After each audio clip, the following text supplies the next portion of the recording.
Graça e paz vos sejam multiplicadas da parte de Deus, nosso Pai, e de nosso Senhor Jesus Cristo.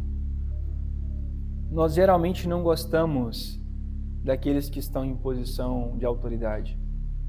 Talvez isso aconteça porque o poder frequentemente corrompe as pessoas, dando-lhes um senso de superioridade.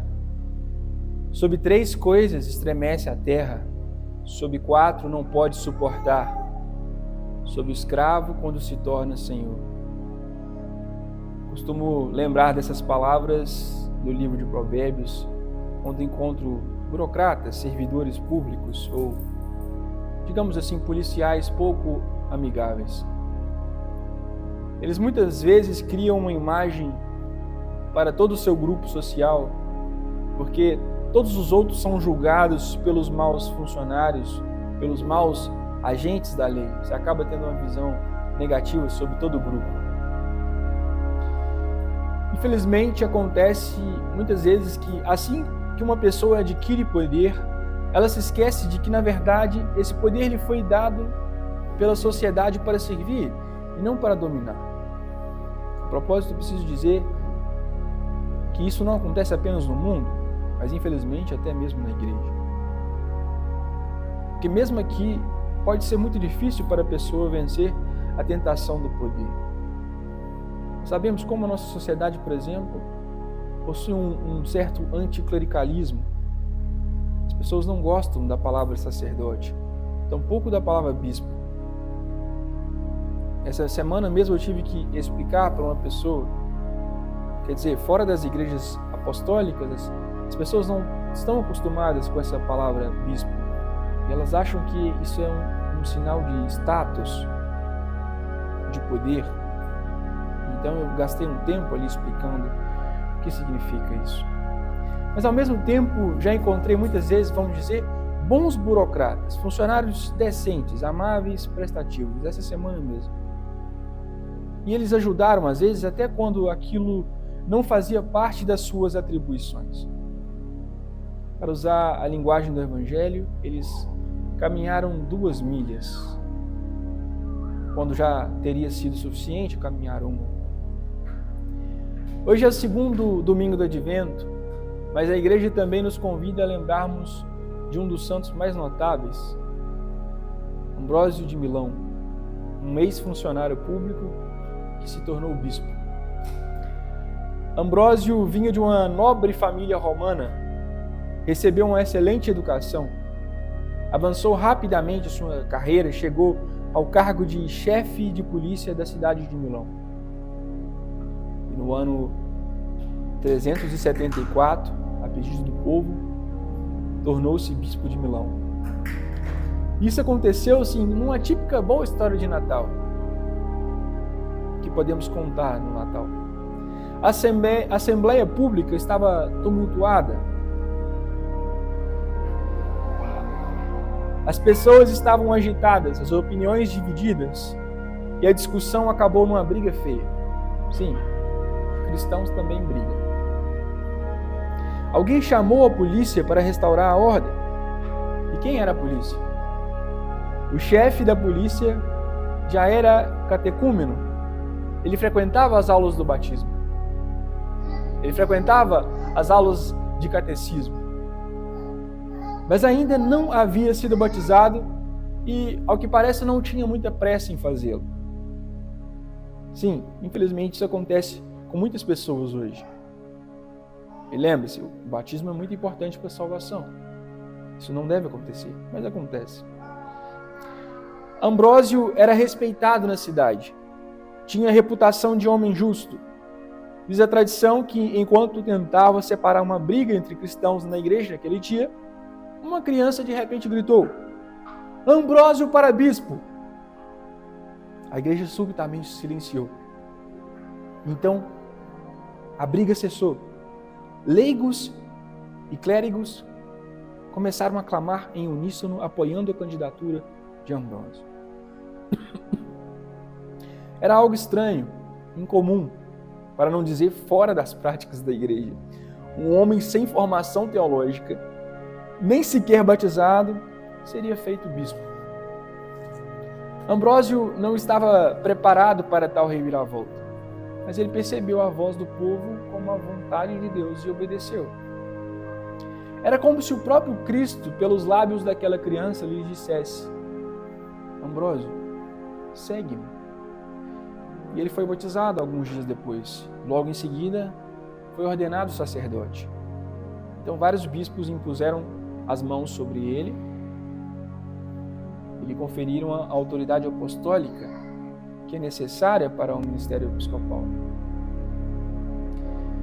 Claro, nada disso foi por acaso. A providência divina certamente atuava nisso. Com o tempo, o antigo chefe de polícia tornou-se não apenas um bispo, mas também um teólogo renomado, um grande escritor de hinos e até um excelente diplomata, pois conhecia muito bem as leis, as autoridades e defendia seus paroquianos de governantes cruéis. O bispo Ambrósio era intransigente, levantava a voz destemidamente contra os excessos do regime imperial e também defendia firmemente a fé cristã, escrevendo numerosos comentários sobre a Sagrada Escritura. Seu ensinamento sobre o Espírito Santo é considerado uma contribuição significativa para a teologia cristã. Ele também escreveu um livro sobre os deveres do clero, que foi essencialmente o primeiro guia de ética pastoral. O bispo Ambrósio introduziu na igreja o canto das antífonas, tal como conhecemos hoje. A ele também se atribui a autoria de muitos hinos, incluindo o famoso Te Deum, que cantamos nas matinas. O bispo Ambrósio escreveu extensamente sobre este tema do segundo domingo do Advento, que estamos comemorando hoje, sobre o fim do mundo, o juízo, e parece que as palavras mais importantes para ele aqui eram as palavras de São Paulo, da primeira carta aos Filipenses: porque para mim o viver é Cristo e o morrer é lucro. Ambrósio estudou a morte conforme descrita na Escritura Sagrada. A morte é tríplice, ele dizia.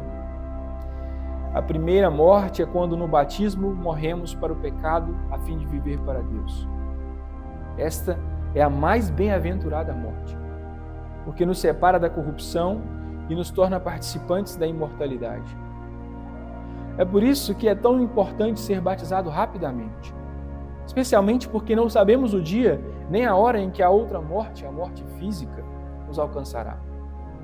Muitas pessoas vivem tentando não pensar na morte, mas a vida terrena é tal que não sabemos o dia e nem a hora em que o seu fim chegará.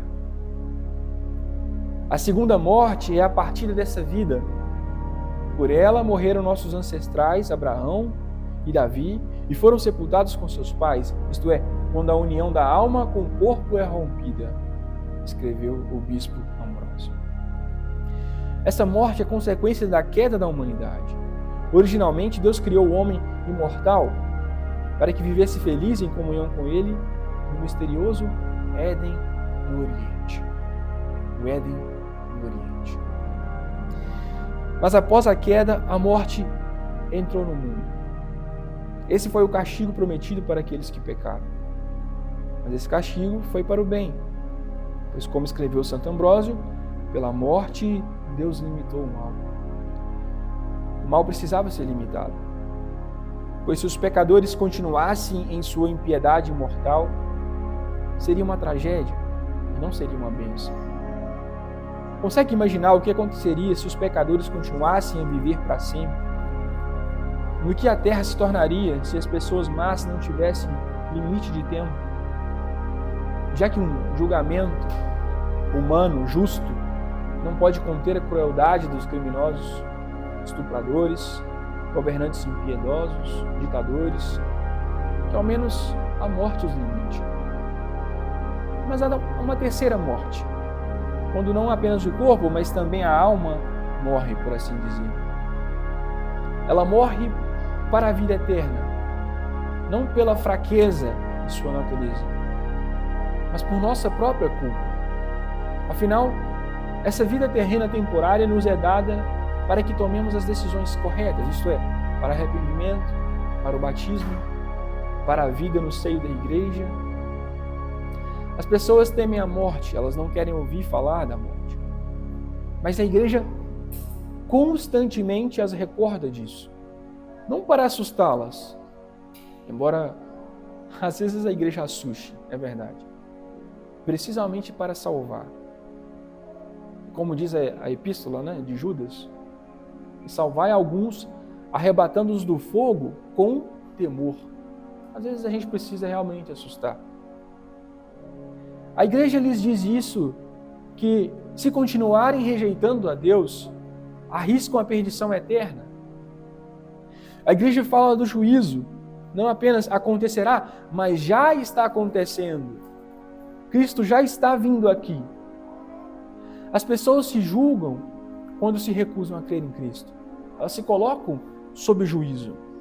Afinal, todo aquele que não é batizado, que não crê em Jesus Cristo, já está condenado, diz o apóstolo, e vive na expectativa da execução da sentença. A igreja nos lembra da morte, escreveu Santo Ambrósio. Serei o mais miserável dos homens, se não buscar um remédio contra a morte. Mas que remédio? Quem me livrará do corpo dessa morte? A graça de Deus, por Jesus nosso Senhor. Temos um médico. Sigamos a cura. Essa cura acontece na igreja, onde Deus nos dá o mais belo e único eficaz remédio contra a morte, a Eucaristia, o sacramento dos sacramentos, por meio do qual o Senhor nos cura e nos restaura. Ela não apenas melhora a nossa condição física, mas transforma o nosso estado espiritual, restabelecendo a integridade da nossa relação com Deus, por meio do perdão dos pecados em Cristo Jesus, nosso Senhor. O que mais precisa ser dito? O mundo foi redimido pela morte de um homem, o Senhor Jesus. Ele não precisava morrer se não quisesse, mas não considerou a morte algo desprezível. Ele não fugiu da morte, algo a ser evitado. E não encontrou um modo melhor de nos salvar, senão morrendo por nós. Assim, sua morte tornou-se vida para todos. Somos selados pela cruz, o sinal da sua morte. Quando oramos, proclamamos sua morte por nós. Quando comungamos, proclamamos sua morte até que ele venha. Pois sua morte é vitória, sua morte é um sinal sagrado. Sua morte é a nossa libertação da condenação eterna. A morte não deve ser evitada, pois o Filho de Deus não a considerou indigna de si e não procurou escapar dela. A alma deve desviar-se dos caminhos inúteis dessa vida e o corpo não deve ser manchado. Tanto nossa alma quanto nosso corpo devem participar do culto a Deus, permanecendo na Assembleia Sagrada. Oremos, continua o Bispo Ambrósio, como orou o Santo Davi. Uma coisa peço ao Senhor e a busco, que eu habite na casa do Senhor todos os dias da minha vida e contemple a bondade do Senhor. Normalmente o dia dos santos é o dia da sua morte, o dia em que eles passaram deste mundo para a vida eterna. Mas o dia de Santo Ambrósio é uma exceção. A igreja recorda no dia 7 de dezembro, o dia em que ele foi consagrado bispo de Milão. Assim foi essa notável história de Natal. E um dia outro homem entrou em sua catedral para ouvir um sermão, o sermão do bispo Ambrósio. Ele veio como estrangeiro, querendo apenas observar, escutar de longe. Mas aos poucos aprendeu a sentir e a crer. Assim, graças a Santo Ambrósio, a igreja ganhou um outro futuro padre da igreja, Santo Agostinho. Muitos anos depois, Santo Agostinho escreveu em suas confissões: criaste-nos para ti, Senhor, e inquieto está o nosso coração, enquanto não repousa em ti. Ele encontrou esse repouso após longas conversas e o batismo recebido das mãos do bispo Ambrósio. Mas essa é uma outra história, né? Não é uma história de Natal. As pessoas geralmente não gostam daqueles que exercem autoridade, como dissemos no início dessa homilia. Seja secular, seja eclesiástica. Talvez isso se dê porque a autoridade frequentemente se corrompe, dando às pessoas um senso de superioridade. Mas aqui na igreja pode ser diferente. Quando o poder concedido a alguém leva a um senso de responsabilidade e não de superioridade, um senso de responsabilidade pelos outros. E a graça de Deus pode agir de maneiras maravilhosas e incompreensíveis quando Deus nos chama, por meio da igreja, a seguir. Ele usou a autoridade de Ambrósio para chamar Agostinho. E nós somos muito agraciados aqui. Temos um bispo muito amável e fiel, que está sempre nos levando para mais perto de Cristo. Este é o seu papel: conduzir as pessoas à igreja, fora da qual não há salvação. Conduzir as pessoas a Cristo, a salvação da igreja. Por isso, sigamos a Cristo neste tempo de advento. Sigamos a Cristo hoje e sempre. Amém. E a paz de Deus, que excede todo o entendimento, guardará os vossos corações e mentes em Cristo Jesus, para que permaneçam firmes em seu reino.